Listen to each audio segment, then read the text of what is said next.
our YouTube channel No Limits.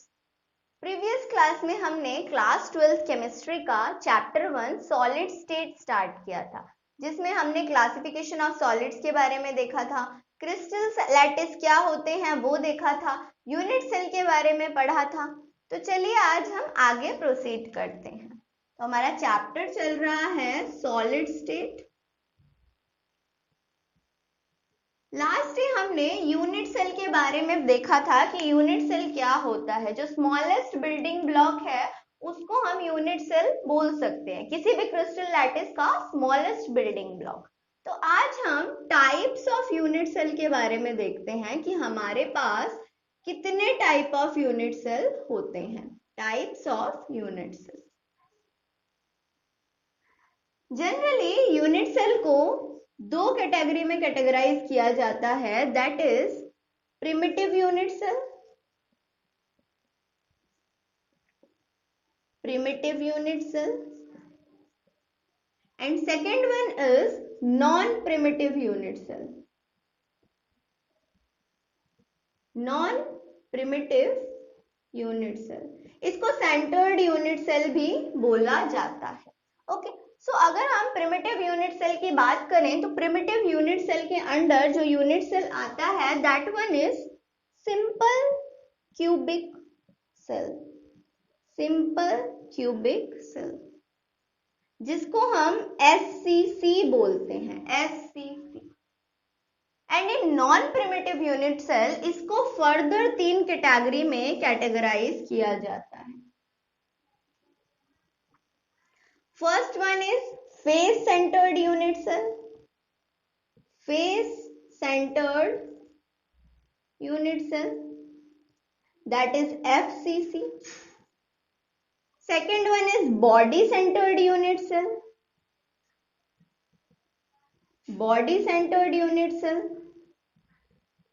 that is BCC, and the last one is end centered unit cell, end centered unit cell. So this one is ECC. तो ये कुछ unit cell की category है जिसमें unit cell को categorise किया जाता है। टाइप्स ऑफ यूनिट सेल, तो देख लेते हैं कि ऐसा क्या इनमें डिफरेंस है जो इनको अलग अलग कैटेगराइज करना पड़ा। तो सिंपल क्यूबिक सेल की अगर हम बात करें तो सिंपल क्यूबिक सेल में ये अगर हमारे पास यूनिट सेल है तो इस यूनिट सेल में एक क्यूब के 8 कॉर्नर्स पे 8 लैटिस पॉइंट प्रेजेंट होते हैं। That mean 8 lattice point at 8 corners. Okay, अगर हम फेस सेंटर्ड की बात करें तो फेस सेंटर्ड में 8 लैटिस पॉइंट एट 8 कॉर्नर्स तो प्रेजेंट होता ही होता है, साथ ही साथ एडिशनली हर एक फेस पे एक एक लैटिस पॉइंट प्रेजेंट होता है। कैसे? Like 8 lattice point at 8 corners and इस फेस पे एक लैटिस पॉइंट, इस फेस पे एक लैटिस पॉइंट, इस फेस पे इधर, एंड बैकवर्ड जो फेस है वहां पे एक लैटिस पॉइंट और जो सामने वाला फेस है उसके सेंटर पे एक lattice point.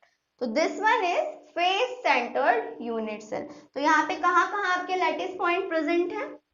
8 lattice point at 8 corners और इसके साथ ही 6 lattice point at 6 faces. So this one is face centered unit cell. Now coming to body centered unit cell, यहाँ पे क्या होता है? अगर हम यूनिट सेल की बात करें, ये रहा हमारे पास क्यूब, 8 कॉर्नर्स पे 8 लैटिस पॉइंट तो प्रेजेंट होंगे ही होंगे, this one is mandatory. Okay, अब इसके साथ ही बॉडी के बिल्कुल बीच में, लाइक अगर आप अपने रूम को एक यूनिट सेल कंसीडर कर रहे हो तो रूम के बिल्कुल सेंटर में एक लैटिस पॉइंट आपका प्रेजेंट होगा, जैसे यहाँ पे। So this one is body centred unit cell. तो यहाँ पे हम क्या लिखेंगे? 8 लैटिस पॉइंट एट 8 कॉर्नर्स, इसके साथ आपका 1 lattice point at body centre. Okay, so this is body centred unit cell. अब अगर हम एंड सेंटर्ड यूनिट सेल की बात करें तो यहाँ पे फिर से 8 कॉर्नर्स पे 8 लैटिस पॉइंट तो प्रेजेंट होंगे ही, साथ ही साथ 2 अपोजिट फेसेस पे। लाइक अगर हम ये वाला फेस ले रहे हैं, इसके सेंटर में एक यूनिट सेल प्रेजेंट है, तो इधर वाले फेस के सेंटर में भी एक यूनिट लैटिस पॉइंट प्रेजेंट होगा। लाइक ये अगर हमारा यूनिट सेल है तो इस फेस पे अगर सेंटर में आपका लैटिस पॉइंट प्रेजेंट है तो इस फेस के सेंटर पे भी लैटिस पॉइंट प्रेजेंट हो। Okay, any opposite faces, any 2 opposite faces. So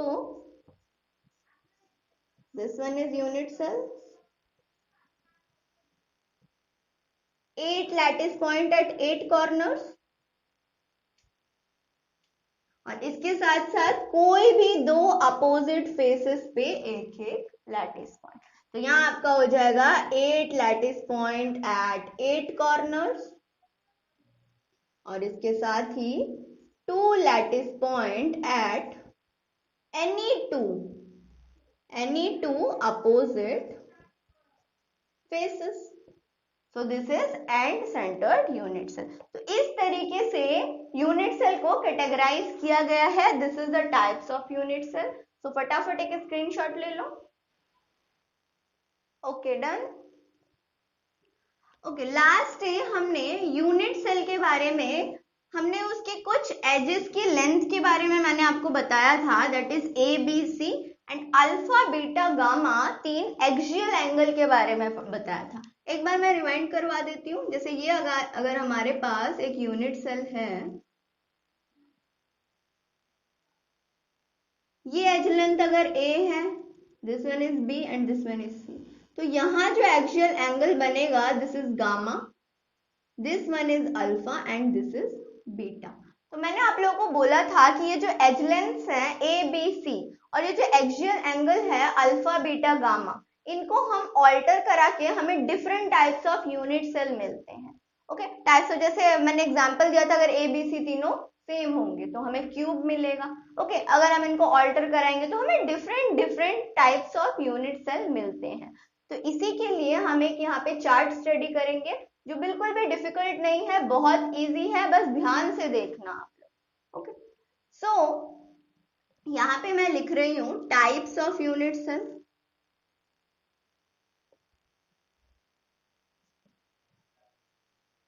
यहाँ हम रिलेशन लिखेंगे एजेस की लेंथ के बारे में, axes that is A B और सी के बीच में क्या रिलेशन होगा, और यहाँ एक्सियल एंगल्स के बारे में बात करेंगे, that is alpha beta and gamma. इसके साथ साथ ही मैं एक मिनट, इसके साथ साथ ही मैं एक यहाँ पे एग्जाम्पल भी एक एक करके आप लोगों को बताऊंगी।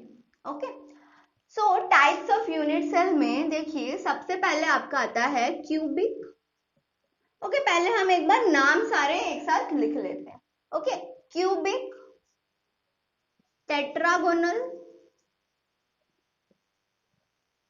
Next one is orthorhombic,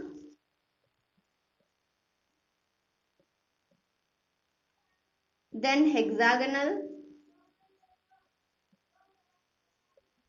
next one is rhombohedral, अच्छा, रोम्बोहेड्रल के साथ साथ हम ट्रायगोनल भी बोलते हैं, ट्रायगोनल। ओके, इसके बाद आता है आपका monoclinic and the last one is triclinic. तो ये आपके पास टाइप्स ऑफ यूनिट सेल होते हैं, 7 types of unit cell. Okay, अब अगर हम यहाँ पे एजेस की बात करें, यहाँ पे इनके एजेस को हम कैसे ऑल्टर करा के हमें ये टाइप्स ऑफ यूनिट सेल मिला है, तो ध्यान से देखिए, बहुत इजी है। सबसे पहले वाले में हमें तीनों को इक्वल रखना है, a equal to B equal to C, ठीक है। सेकेंड वाले में हमें a equal to B is not equal to C कर देना है। थर्ड वाले में a is not equal to B is not equal to C.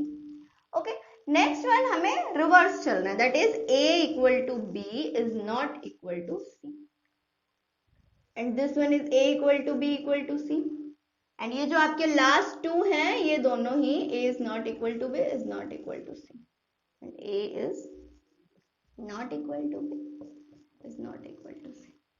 ठीक है, एक बार देख लीजिए, बिल्कुल इजी, पहले इक्वल, फिर एक अनइक्वल, देन तीनों अनइक्वल, देन अगेन हमें थोड़ा सा रिवर्स में चल रहे हैं, ये यहाँ पे रिपीट करेंगे, ये यहाँ रिपीट करेंगे, फिर बाकी दो जो है वो बिल्कुल भी इक्वल नहीं है। ओके, अब आ जाते हैं हम एक्सियल एंगल्स पे। एक्सियल एंगल में हम अल्फा बीटा गामा की बात करेंगे। ओके, सो फर्स्ट वन में आपका alpha is equal to beta is equal to gamma, ये होगा। अच्छा, यहाँ पे ये आपका 90 डिग्री के इक्वल होता है, alpha beta gamma is equal to 90 degree. Next one में भी आपका alpha equal to beta equal to gamma होता है, this will also equal to 90 degree. Okay, third one will also remain same, alpha equal to beta equal to gamma equal to 90 degree. तो पहले के तीनों बिल्कुल सिमिलर होंगे। Okay, इसके बाद हम आ जाते हैं alpha equal to beta equal to 90 degree and gamma is 120 degree. Okay, first तीनों बिल्कुल सिमिलर, उसके बाद alpha equal to beta equal to 90 degree and gamma is 120 degree. Next one की अगर हम बात करें तो alpha equal to beta equal to gamma but not equal to 90 degree. ये जो तीनों थे ये इक्वल टू 90 डिग्री थे, but this one is not equal to 90 degree. Okay, next one की बात करें तो alpha equal to gamma equal to 90 degree, ये दोनों 90 डिग्री होंगे, but beta is not equal to 90 degree. ठीक है, थोड़ा सा सीक्वेंसली चलना है और कुछ नहीं। लास्ट वन की बात करें तो लास्ट वन में कुछ भी इक्वल नहीं होता, alpha is not equal to beta is not equal to gamma is not equal to 90 degree. Okay, तो ये हमारे पास एजेस को हम इस तरीके से ऑल्टर कराते हैं, एक्सियल एंगल्स को हम इस तरीके से ऑल्टर कराते हैं। यहाँ से क्वेश्चन आ जाता है कि सबसे ज्यादा बिल्कुल मतलब जिसमें एजेस भी बिल्कुल मतलब अनसिमेट्रिकल कौन सा है, कौन सा types of unit cell unsymmetrical है, तो दैट इज ट्राइक्लिनिक। देखो तीनों एजेस डिफरेंट हैं, तीनों एंगल्स भी डिफरेंट है, तो अनसिमेट्रिकल आपका यूनिट सेल आ जाता है ट्राइक्लिनिक। ओके, और अगर हम यहाँ पे बात करें कि सिमेट्रिकल सबसे ज्यादा कौन सा है तो क्यूबिक हो जाएगा। ओके, तो ये इस तरीके से हम ऑल्टर करा के हमें टाइप्स ऑफ यूनिट सेल मिल जाते हैं। इनके एक एक एग्जाम्पल की भी बात कर लेते हैं। क्यूबिक का एग्जाम्पल हो जाता है आपका NaCl। ठीक है, क्यूबिक में NaCl में आपके एजेस भी इक्वल होते हैं और एंगल्स भी इक्वल होते हैं। टेट्रागोनल का एग्जाम्पल हो जाता है आपका CaSO4, calcium sulphate. Next one बात करें ऑर्थोरोम्बिक, ऑर्थोरोम्बिक का एग्जाम्पल हो जाता है बेरियम सल्फेट। मैं यहाँ पे एक एक एग्जाम्पल करवा रही हूँ आपको, ठीक है, एक एक एग्जाम्पल आप याद रखो, that is more than enough. तो ये आपका हो जाएगा बेरियम सल्फेट। इसके बाद अगर हम बात करें हेक्सागोनल की तो सबसे अच्छा एग्जाम्पल होता है यहाँ ग्रेफाइट। ठीक है, ग्रेफाइट इज हेक्सागोनल। इसके बाद अगर हम बात करें रोम्बोहेड्रल की, that is CaCO3, calcium carbonate. फिर हमारा आ जाता है monoclinic, that is Na2SO4 dot 10H2O, and the last one that is unsymmetrical triclinic is best example is K2Cr2O7। तो ये चार्ट बस आप लोगों को थोड़ा ध्यान में रखना है, ये जो चार्ट है ये थोड़ा आप लोगों को ध्यान में रखना है, बस दैट्स इट। ओके, तो फटाफट इसका एक स्क्रीनशॉट ले लो। ओके, तो देखिए इसके ऊपर बेस करके एक और चीज आपसे आस्क की जा सकती है, that is what is Bravais lattice.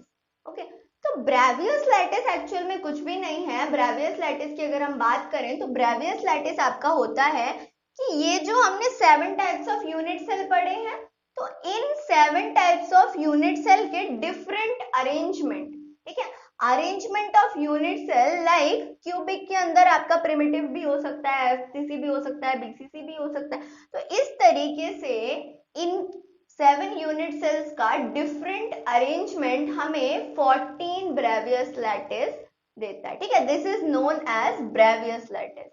तो ब्रेवियस लैटिस हमारा क्या हो जाएगा कि different arrangement of lattice point to get 14 different types of unit cell. This is only known as Bravais lattice.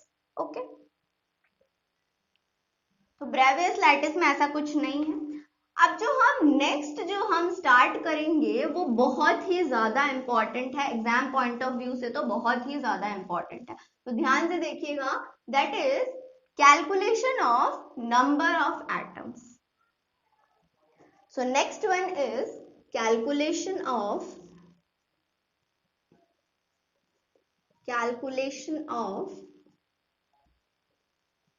number of atoms in unit cell. हम किसी भी एक यूनिट सेल में नंबर ऑफ एटम्स को किस तरीके से कैलकुलेट करेंगे. ओके, हमारे पास यूनिट सेल जो हमने बिल्कुल शुरू में क्लासिफाई किया था, तो हमारे पास कितने तरह के यूनिट सेल थे. हमारे पास यूनिट सेल थे आपके शुरू में, हमारे पास क्या था, एससीसी था. Okay, simple cubic unit cell. Then हमारे पास एफसीसी था, face centred cubic unit cell. Then हमारे पास BCC, that is body centred unit cell, and ECC, that is end centred unit cell. SCC में आपका क्या था, एससीसी में आपका था कि 8 lattice point at 8 corners. Okay, FCC में आपका था 8 लैटिस पॉइंट एट 8 कॉर्नर्स और इसके साथ साथ 6 lattice point at 6 faces. Okay, BCC की अगर बात करें तो यहाँ पे भी क्या था, 8 लैटिस पॉइंट एट 8 कॉर्नर्स और इसके साथ साथ आपका 1 lattice point at body centre. And last one ECC, इसमें क्या था आपका 8 lattice point at 8 corners plus 2 lattice point at any 2 different faces. तो ये हमारे पास टाइप्स ऑफ यूनिट्स. अब इनमें हमें क्या करना है, इनमें हमें नंबर ऑफ एटम्स कैलकुलेट करना है. तो ध्यान से देखना, देखो एचसीसी की अगर हम बात करें, हमारे पास एक क्यूब के 8 कॉर्नर्स पे 8 लैटिस पॉइंट प्रेजेंट है. ठीक है, तो हम अगर कंट्रीब्यूशन देखें, एक कॉर्नर के एक लैटिस पॉइंट का अगर हम कंट्रीब्यूशन देखें तो वो हमें मिलता है 1/8. मतलब ये जो आपका, अगर यहाँ पे ये अगर आपका यूनिट सेल है, this one is your unit cell, तो यहाँ जो आपका लैटिस पॉइंट प्रेजेंट है ये और 8 यूनिट सेल के साथ शेयर होगा. कैसे, इसके इधर एक प्रेजेंट होगा. ठीक है, तो ये 2 हो गए. इन दोनों के सामने पीछे 2 प्रेजेंट, मैंने पीछे वाला लैटिस पॉइंट लिया है तो इनके पीछे 2 प्रेजेंट होंगे, वो भी शेयर कर रहे हैं, तो 4 हो गए.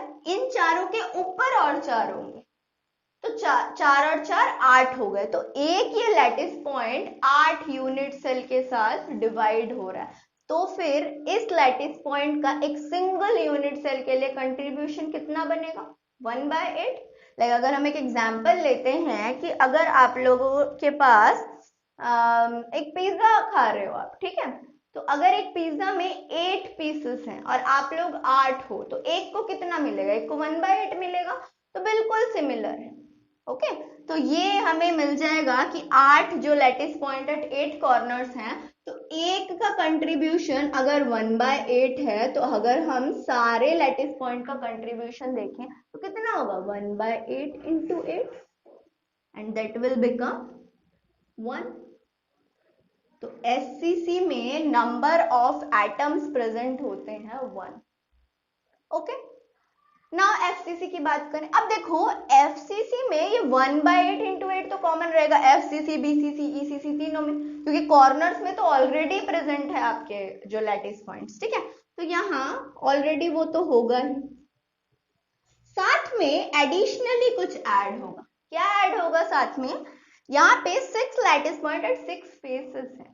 तो अब देखते हैं कि फेसेस कितना कंट्रीब्यूट कर रहे हैं. लाइक अगर ये आपका फेस है, ठीक है, ये वॉल अगर आपका यूनिट सेल का फेस है और इसके बीच में सेंटर में आप एक बॉल लगा दो, ठीक है, कोई भी बॉल, मतलब बीच में से वॉल के बीच में होल करके आप एक बॉल लगा दो, तो वो बॉल कितने रूम्स के बीच में शेयर करेगी? एक ये वाला रूम और एक इसके पास वाला रूम। मतलब एक यूनिट सेल जो कि आपके फेस में प्रेजेंट है वो कितने के साथ शेयर कर रहा है? 2 के साथ। तो एक यूनिट सेल में उसका कंट्रीब्यूशन कितना होगा? Half. So this will become half contribution. और कितने आपके लैटिस पॉइंट है? 6। सो यहां आपका आ जाएगा 1 और इधर 3, 3 + 1 4 एटम्स। तो FCC में नंबर ऑफ एटम्स होते हैं 4।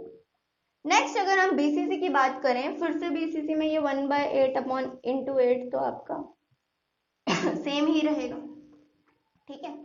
फर्दर अगर हम बात करते हैं ये जो 1 lattice point at body centre, मैंने क्या बोला था, रूम को अगर आप यूनिट सेल मान लो तो रूम के बिल्कुल बीचों बीच आपका एक लैटिस पॉइंट है। अब ये क्या किसी के साथ शेयरिंग में जा रहा है? नहीं जा रहा। एक अगर आप बीच में अगर एक बॉल आप लटका देते हो साइड से कुछ भी वायर वगैरह लगा के, तो वो तो किसी भी रूम के साथ शेयर नहीं हो, वो इसी रूम में रहेगा। तो यहाँ पे भी वही होता है, मान लो ये अगर मैं बीच में एक लैटिस पॉइंट की बात कर रही हूँ, वो उसी यूनिट सेल को ही कंट्रीब्यूट करेगा, उसके अलावा वो और किसी यूनिट सेल को कंट्रीब्यूट नहीं कर पाएगा। ये क्या हो जाएगा? 1 × 1। So this will become 2 atoms, एक यहां से एक यहां से। नाउ ECC की बात करते हैं। अब ये आप लोगों को बहुत आराम से समझ आ जाएगा। ECC की अगर हम बात करें तो ये 1/8 × 8 तो कॉमन रहेगा, प्लस यहाँ पे कितना है? 2 lattice point at any 2 different phases. मतलब फेसेस में लैटिस पॉइंट का कंट्रीब्यूशन कितना होता है? हाफ, अभी अभी समझाया। और कितने प्रेजेंट है? 2। तो यहाँ भी 2 atoms he. This is the calculation of number of atoms कि अगर आपके पास कोई यूनिट सेल है तो कितने नंबर ऑफ एटम्स वहां पे प्रेजेंट होंगे, ठीक है। तो SCC में 1, FCC में 4, BCC में 2 एंड ECC में also 2। Take a screenshot. Okay, done. तो ये पढ़ने के बाद अब हम कैपेबल हैं कि अब हम थोड़ी वॉइड के बारे में बातचीत करें। तो अब ये वॉइड क्या है? Voids, what are voids? तो देखो, हमें पता है कि हम किसी भी सॉलिड क्रिस्टल लैटिस की अगर हम बात कर रहे हैं तो मैंने क्या बोला? क्रिस्टल लैटिस के कॉर्नर्स पे प्रेजेंट है, ठीक है। और एक बात, ये जो कॉर्नर मैं बात कर रही हूँ कि मान लो इस कॉर्नर पे प्रेजेंट है, इस कॉर्नर पे प्रेजेंट है, ठीक है। मान लो यहाँ एक कॉर्नर, यहाँ, जैसे ये एक बार ये देख लो, जैसे ये यूनिट सेल है तो यहाँ कॉर्नर पे प्रेजेंट है, यहाँ कॉर्नर पे, यहाँ कॉर्नर पे। तो देखो ये जो बीच में गैप है, ये गैप हम सिर्फ स्टडी के लिए रखते हैं कि हम ठीक से इसको पढ़ पाए। एक्चुअल में ये गैप नहीं होता। तो क्या होता है? ये एक एटम है, ये एक एटम है, ये दोनों एक दूसरे, मतलब ये ऊपर वाला फेस कैसा लगता है दिखने में? कुछ ऐसा लगता है। सारे एटम्स एक दूसरे से टच किए हुए होते हैं, ठीक है। सारे एटम्स अगर एक दूसरे से टच भी किए हो तो भी इसकी शेप क्या है? स्फेरिकल। अब स्फेरिकल में आप कितना ही बड़ा लैटिस बना लो, देखो बीच में स्पेस रहेगा ही रहेगा, एटम्स के बीच में स्पेस रहेगा। तो उस स्पेस को हम बोलते हैं वॉइड, नथिंग एल्स। ओके, सो वॉइड क्या है? वॉइड्स क्या है? वॉइड्स हम डिफाइन कर सकते हैं that empty space present in crystal lattice।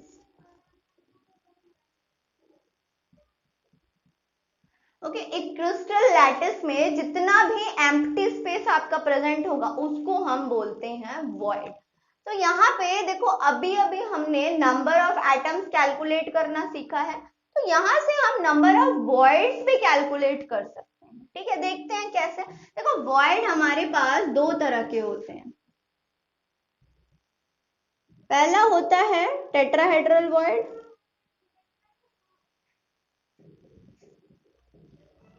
And second one is octahedral. तो देखो, इनको कैलकुलेट करने का क्या तरीका है। अगर हम मान लो यहाँ मैं लिख रही हूँ टाइप्स ऑफ यूनिट सेल, ठीक है, यूनिट सेल में क्या था, एससीसी था, आपका एफसीसी था, बीसीसी था और आपका ईसीसी था।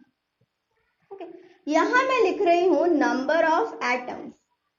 अभी अभी हमने निकालना सीखा है, इसको अगर हम एन से रिप्रेजेंट करें, ठीक है, तो इधर आपका हो जाएगा ऑक्टाहेड्रल वॉइड की अगर हम बात करें, ऑक्टाहेड्रल वॉइड, तो ये आपका हो जाता है एन, मतलब जितने नंबर ऑफ एटम्स होंगे उतने ही ऑक्टाहेड्रल वॉइड प्रेजेंट होंगे।